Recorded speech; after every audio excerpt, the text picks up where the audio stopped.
পুরুষের তুলনায় নারীদের অর্গাজম কম হয় কেন? 50,000 মানুষকে নিয়ে এক গবেষণায় দেখা গেছে বিপরীত লিঙ্গের প্রতি আকৃষ্ট 95% পুরুষদেরই সময় মতো সাধারণ বা অর্গাজম হয়ে থাকে, যেখানে মাত্র 65% নারীর ক্ষেত্রে তেমনটা ঘটে।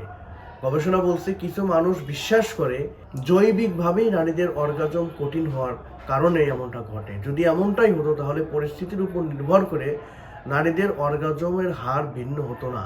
12,000 কলেজ শিক্ষার্থীকে নিয়ে করা এক গবেষণায় দেখা গেছে তাদের মধ্যে কেবল 10% প্রথমবার মিলনের সময় অর্গাজম হয়েছে, আর প্রতিশ্রুতিবদ্ধ সম্পর্কের ক্ষেত্রে 68% হয়েছে।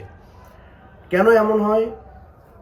যেসব পরিস্থিতিতে নারীরা যৌন উত্তেজনা বেশি উপভোগ করে তার বেশিরভাগ ক্ষেত্রেই ক্লাইটোরিস স্টিমুলেশন বিষয়টি গুরুত্ব পেয়ে থাকে। নারীর যৌনির উপরের অংশে ক্লাইটোরিস নামে একটা অংশ থাকে, এটাকে তীব্র উত্তেজনা করতে হবে।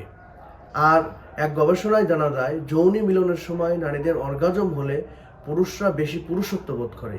মিলনের সময় নারীকে অগ্রাধিকার বেশি দিতে হবে এবং নারীর এই ক্লাইটোরিস অংশটাকে যদি আপনি বেশি উত্তেজিত করতে পারেন এবং সময় নিয়ে যদি পেনেট্রেশন করতে পারেন তবেই নারীদের অর্গাজম হওয়া সম্ভব।